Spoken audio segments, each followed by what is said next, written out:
semua, perkenalkan nama saya Yeni Kartika, kelas 2B, Prodi S1 Farmasi, Stikes Bakti Mandala Husada Selawi. Di video ini adalah video tugas mata kuliah online toksikologi dengan materi asas-asas umum toksikologi.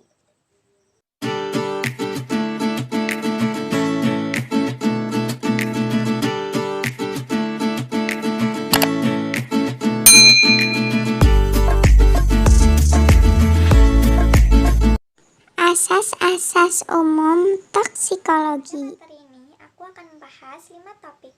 Yang pertama, kondisi efek toksik. Yang kedua, mekanisme efek toksik. Yang ketiga, wujud efek toksik.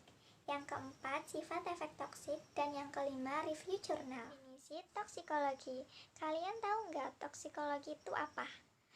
Toksik artinya racun. Kalau toksikologi adalah ilmu yang mempelajari tentang efek berbahaya dari zat kimia, baik yang digunakan atau pada saat berada di lingkungan, terutama dampaknya pada manusia, baik yang merusak secara sengaja maupun tidak sengaja.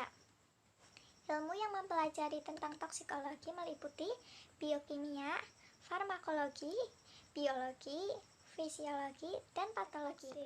Kondisi efek toksik adalah kondisi keberadaan zat kimia atau metabolitnya dalam sel sasaran atau tempat kerjanya. Jumlah zat kimia di sel sasaran akan mempengaruhi atau menentukan efek toksiknya. Kondisi efek toksik dibagi menjadi dua. Yang pertama, kondisi paparan zat kimia.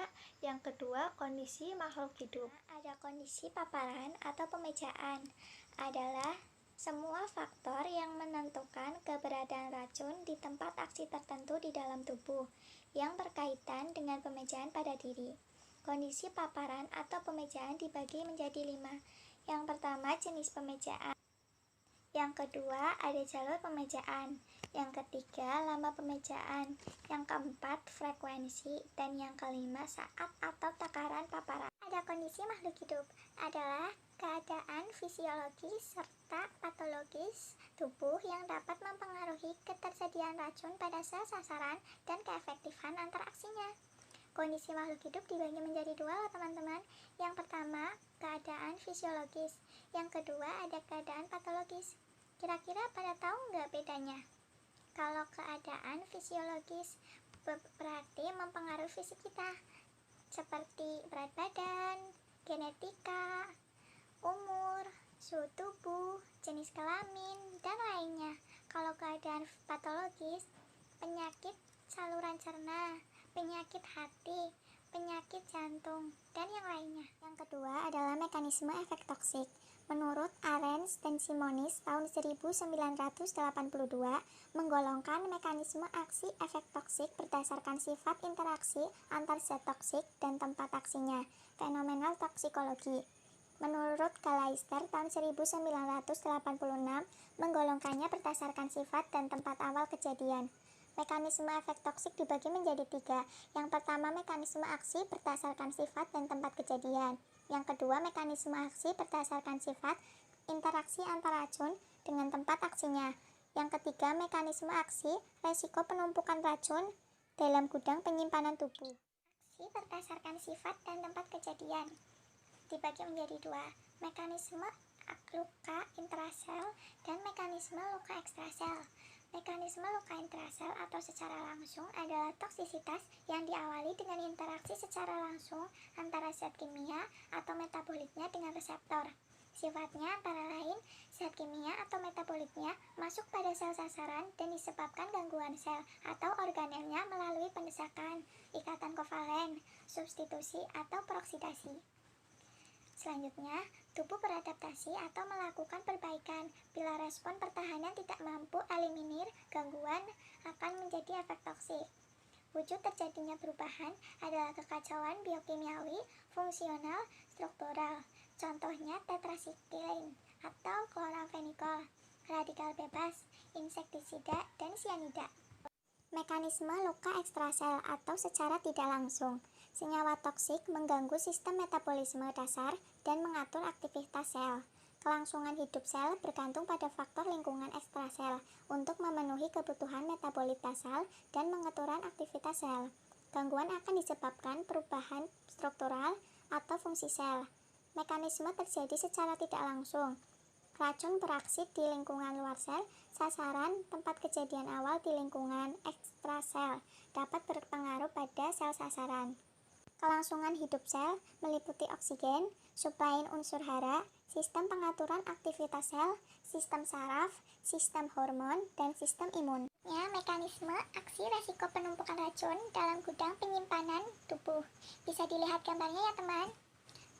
Keracunan misal dari larutan, lama-kelamaan akan turun dan menimbun di dalam lemak, misalnya lemak di kulit. Lalu akan menurun, masuk ke dalam pembuluh darah, dan bekerja pada tempat aksinya. Lama-kelamaan akan menimbulkan efek toksik yang tidak diinginkan. Adalah wujud efek toksik, merupakan perubahan biokimiawi, fungsional, atau struktural yang terjadi dalam tubuh. Wujud efek toksik dapat berupa gabungan dari perubahan di atas, misalnya perubahan struktural berakibat terjadinya perubahan kimiawi atau fungsi dari sel. Perubahan kimiawi dapat disebabkan perubahan fungsional.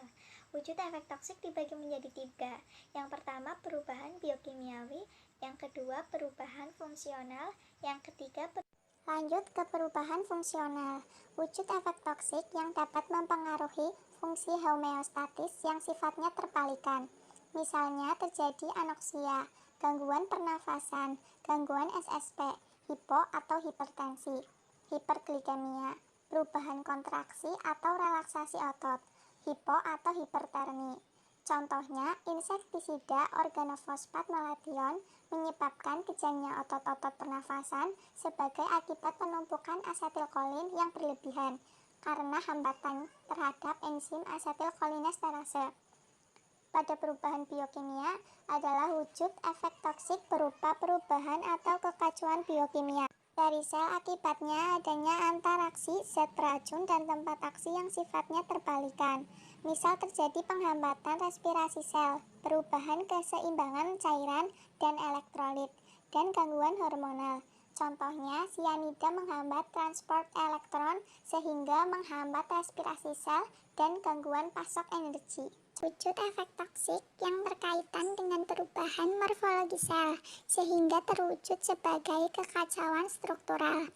Perubahan struktural dapat bersifat reversibel atau irreversibel.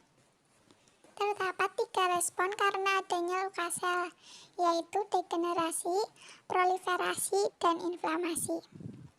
Degenerasi adalah aneka ragam respon yang menyebabkan perubahan progresif berupa pengecilan atau pembesaran atau pengurangan jumlah organel sel.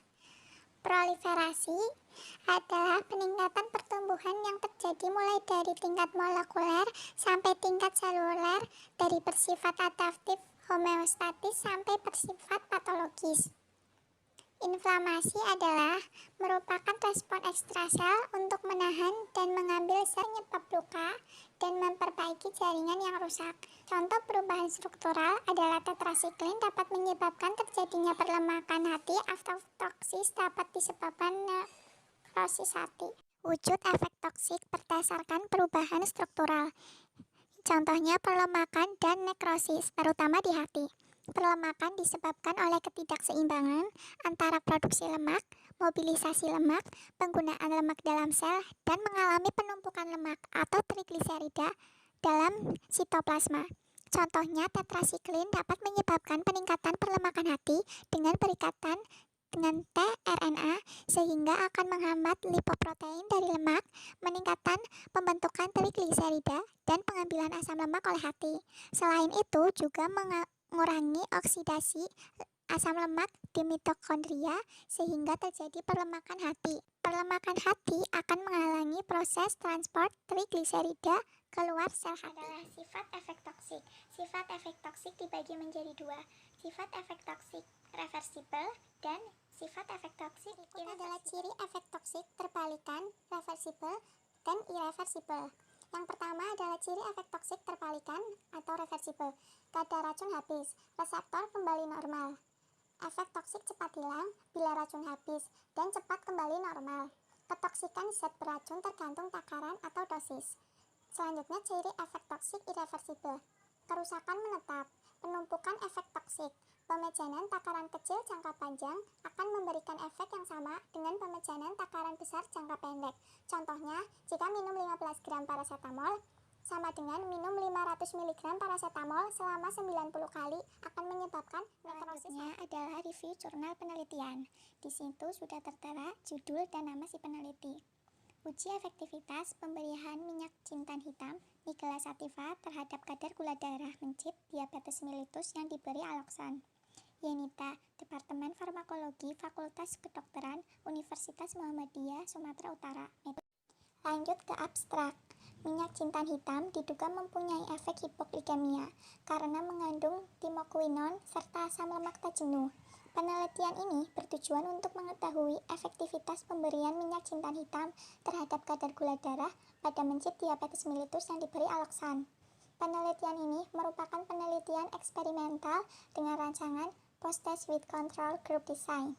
Penelitian ini menggunakan mencit jantan mus musculus sebanyak 25 ekor dibagi ke dalam 5 kelompok secara random.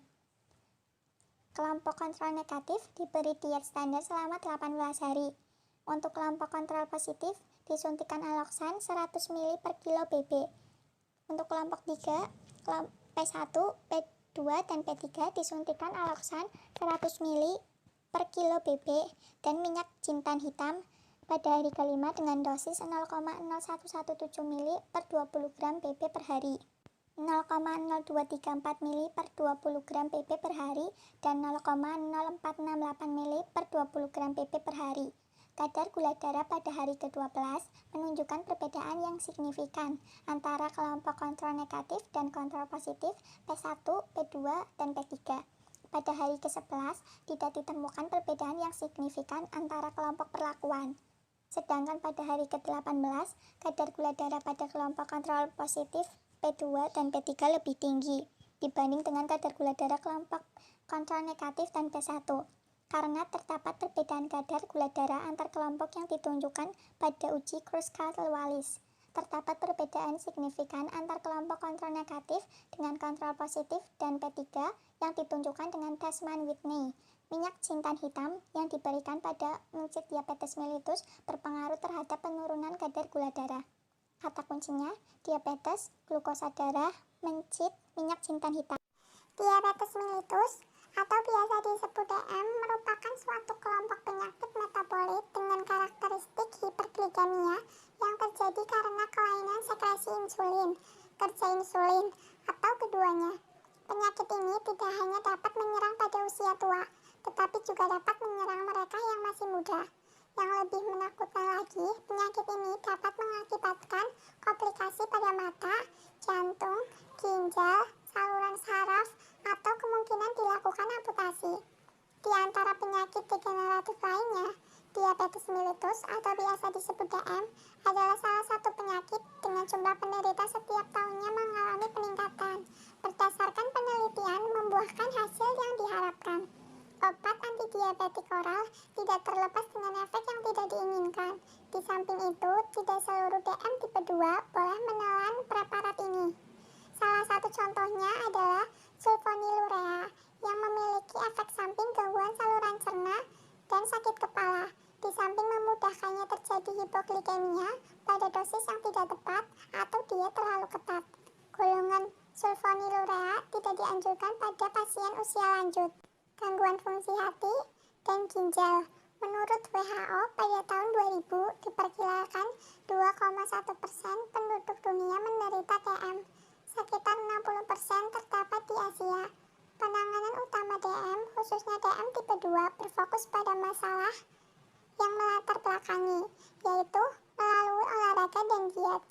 Obat antidiabetik oral atau ADO baru boleh ditelan manakala kedua pendekatan ini tidak membuahkan hasil. Seiring dengan perkembangan zaman, beberapa penelitian menemukan obat-obatan herbal antara lain menggunakan jintan hitam, Nigella sativa. Contohnya hasil riset Healthy Focus International, sebuah perusahaan riset perilaku konsumen terhadap gizi dan kesehatan, menemukan jintan hitam, Nigella sativa, sebagai salah satu tanaman obat yang sangat bermanfaat dalam mengatasi beragam penyakit seperti kanker, hipertensi, dan DM. Metode penelitian yang digunakan yaitu metode Post-Test Only Control Group Design dan dilakukan di Laboratorium FMIPA Biologi USU Medan dengan menggunakan mencit jantan hitam sehat berumur kurang lebih 3 bulan, belum pernah digunakan untuk percobaan lain, dan mempunyai berat badan 25-35 gram. Pemilihan sampel dilakukan dengan teknik sampel random sampling, terdiri dari 5 kelompok. Setiap kelompok terdiri dari 5 ekor. Bisa dilihat gambar alur penelitiannya. Untuk kelompok kontrol negatif, diberi pakan dan minum ad libitum dan melakukan diet selama 8 hari. Untuk kelompok kontrol positif, diberi aloksan 100 mg per kilo BB secara intravena pada hari ke-8. Untuk kelompok P1, diberi aloksan 100 mg per kilo BB secara intravena pada hari ke-8. Di hari 16, diberi minyak jintan hitam 0,0117 ml per 20 gram BB selama 14 hari. Untuk kelompok P2, diberi aloksan 100 mg per kilo BB secara intravena pada hari ke-8. Pada hari ke-16, diberi minyak jintan hitam 0,0234 ml per 20 gram BB selama 14 hari. Untuk kelompok P3, diberi aloksan 100 mg per kilo BB secara intravena pada hari ke-8. Pada hari ke-16, diberi minyak jintan hitam 0,0468 ml per 20 gram BB selama 14 hari. Sebelum dilakukan percobaan mencit di kandang terlebih dahulu di ruang laboratorium aklimatisasi selama 7 hari. Setelah dilakukan transformasi data, hasil yang diperoleh data kadar gula darah terdistribusi normal dan variasi datanya homogen, sehingga dapat dilakukan uji ANOVA. Dari hasil uji ANOVA, ternyata ditemukan perbedaan kadar gula darah yang nyata antara masing-masing perlakuan penelitian. Oleh karena itu, dilanjutkan dengan uji post hoc untuk melihat perbedaan masing-masing kelompok perlakuan yang ada. Bisa dilihat gambar diagram batang ini. Ini adalah diagram hasil pemeriksaan kadar gula darah. Pada setiap kelompok perlakuan setelah diberi aloksan, kadar gula darah paling tinggi didapat pada kelompok kontrol positif, sedangkan kadar gula darah rendah didapat oleh kelompok kontrol negatif. Setelah dilakukan transformasi data, hasil yang diperoleh data kadar gula darah terdistribusi normal dan variasi datanya homogen, sehingga dapat dilakukan uji ANOVA. Dari hasil uji ANOVA, ternyata ditemukan perbedaan kadar gula darah yang nyata antara masing-masing perlakuan penelitian. Oleh karena itu, dilanjutkan dengan uji post hoc untuk melihat perbedaan masing-masing kelompok perlakuan yang ada. Bisa dilihat gambar diagram batang ini. Ini adalah diagram hasil pemeriksaan kadar gula darah. Pada setiap kelompok perlakuan setelah diberi aloksan, kadar gula darah paling tinggi didapat pada kelompok kontrol positif, sedangkan kadar gula darah rendah didapat oleh kelompok gambar diagram batang pada nomor 1 dan nomor 2. Untuk diagram batang nomor 1, itu adalah hasil pemeriksaan kadar gula darah setelah 7 hari pemberian minyak jintan hitam. Rata-rata hasil analisa data kadar gula darah mencit jantan hitam pada pengujian normalitas dan homogenitas ternyata data terdistribusi normal dan variasi datanya homogen. Maka dapat dilanjutkan dengan uji ANOVA satu arah dan ternyata tidak ditemukan perbedaan kadar gula darah yang nyata pada masing-masing kelompok perlakuan. Oleh karena itu, tidak diperlukan uji selanjutnya lagi. Untuk diagram batang nomor 2, itu adalah kadar glukosa darah setelah 14 hari perlakuan. Rata-rata hasil analisa data kadar gula darah mencit jantan hitam terdistribusi tidak normal dan variasi datanya tidak homogen, sehingga dilakukan uji Kruskal-Wallis dan diperoleh nilai 0,023, maka dapat disimpulkan bahwa paling tidak terdapat perbedaan kadar glukosa darah pada setiap perlakuan. Hal ini mengindikasikan adanya pengaruh komposisi zat-zat dalam minyak jintan hitam yang mempengaruhi efek penurunan kadar glukosa darah pada dosis yang lebih tinggi. Salah satu kemungkinan tersebut ialah pengaruh N3 polyunsaturated fatty acid N3-PUFA yang terbukti memiliki efek protektif terhadap gangguan toleransi glukosa dan sensitivitas insulin. Kadar N6-PUFA di dalam minyak jintan hitam yang lebih tinggi dapat menghambat desaturasi N3-PUFA sehingga dapat mempengaruhi rasio N3-PUFA. Selain itu, kemungkinan penyebab lain adalah karena teroksidasinya asam lemak tajam uganda atau biasa disebut PUFA yang membentuk peroksidasi lipid. PUVA lebih rentan terhadap radikal bebas dibandingkan kesimpulan dari hasil penelitian ini, minyak jintan hitam dapat menurunkan kadar glukosa darah pada mencit diabetes yang diberi aloksan. Pemberian minyak jintan hitam dengan waktu 14 hari lebih efektif dibandingkan 7 hari. Dalam penurunan kadar gula darah mencit, mus musculus, TM yang diberi aloksan. Pemberian minyak jintan hitam 0,0117 ml per 20 gram BB per hari untuk perlakuan P1 merupakan dosis yang paling efektif dibandingkan dengan minyak jintan hitam 0,0234 ml per 20 gram BB untuk perlakuan P2 dan 0,0468 ml per 20 gram BB untuk perlakuan P3 dalam menurunkan kadar glukosa darah mencit, mus musculus, DM yang diberi aloksan. Terima kasih semua buat yang udah nonton video ini sampai habis. Semoga video ini bermanfaat buat kalian. Mohon maaf apabila ada kekurangan dan kesalahan. Wassalamualaikum.